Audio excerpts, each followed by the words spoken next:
বিসমিল্লাহির রহমানির রহিম। আসসালামু আলাইকুম ওয়া রাহমাতুল্লাহি ওয়া বারাকাতুহু। সকলকে আজকের পাঠে স্বাগত জানাচ্ছি। আজকের পাঠে আমরা বৃত্তাংশের দৈর্ঘ্য নির্ণয় করব।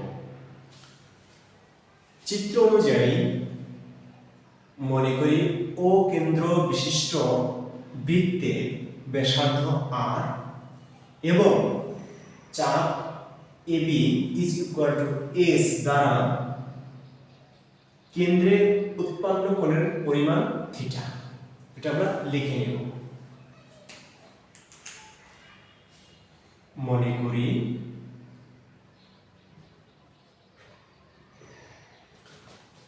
ও কেন্দ্র বিশিষ্ট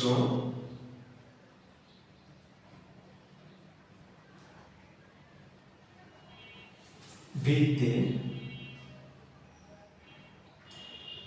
ব্যাসার্ধ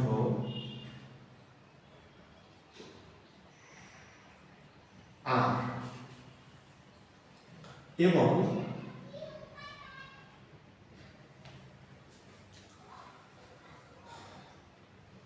বৃত্তচাপ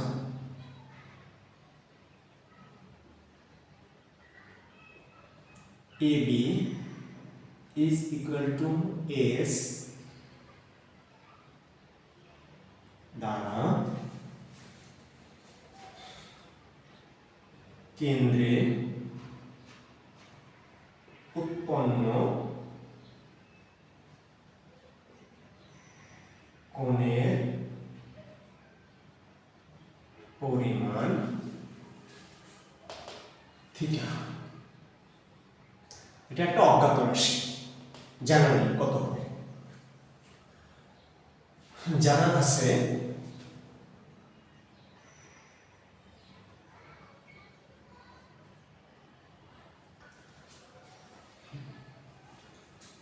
আর ব্যাসার্ধ বিশিষ্ট বৃত্তের পরিধি 2πr।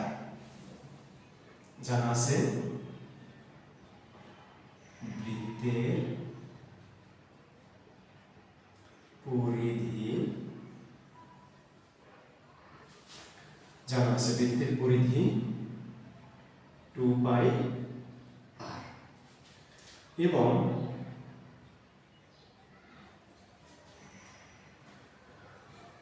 বৃত্তের কেন্দ্রে উৎপন্ন মোট কোণের পরিমাণ এবং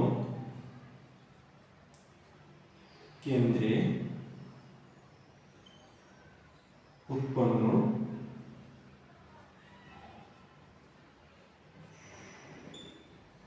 মোট কোণের পরিমাণ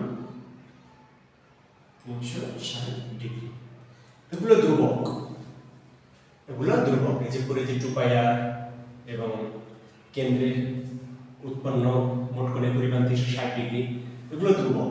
এগুলো পূর্বের পাঠে আলোচনা হয়ে গেছে, যদি কেউ না দেখে থাকেন তাহলে সেখান থেকে দেখে নেবেন। আমরা জানি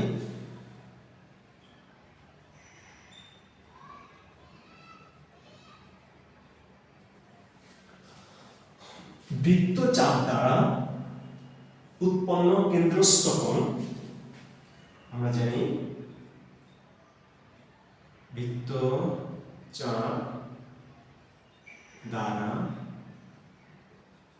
উৎপন্ন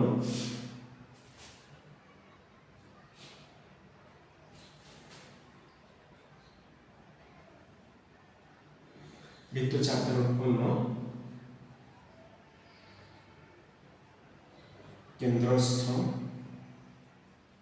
কোণ, বৃত্তচাপ দ্বারা উৎপন্ন কেন্দ্রস্থ কোণ ওই বৃত্তচাপের সমানুপাতিক, ওই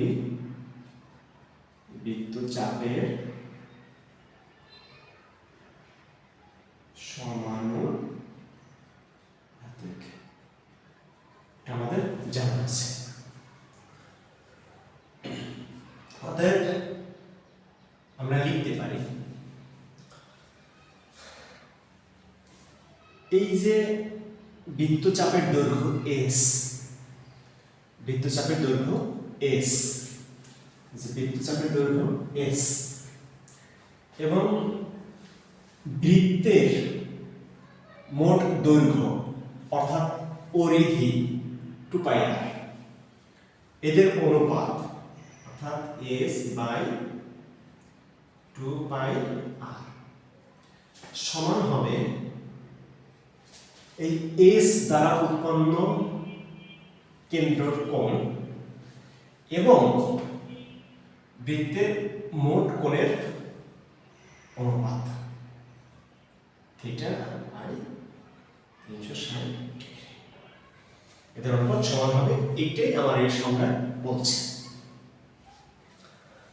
এখন আমি যদি সরলীকরণ করি, বা s is equal to 2πr theta by 360 degree is equal to লঘিষ্ঠ করে দিই, তাহলে থাকবে কি পাই আর থিটা বাই 180 ডিগ্রি। এই হলো আমার বৃত্তাংশের দৈর্ঘ্য নির্ণয়ের সূত্র। এটাই হলো আমার বৃত্তাংশের দৈর্ঘ্য নির্ণয়ের সূত্র। আশা করি বুঝতে অনেক সহজ হয়েছে। আল্লাহ তাআলা আমাদের সকলকে ভালো রাখুন, সুস্থ রাখুন। এতক্ষণ সাথে থাকার জন্য সবাইকে ধন্যবাদ। সবাইকে আগামী পাঠে আমন্ত্রণ জানিয়ে আজকের পাঠ এখানেই শেষ করছি। আসসালামু আলাইকুম ওয়া রাহমাতুল্লাহি ওয়া বারাকাতুহু।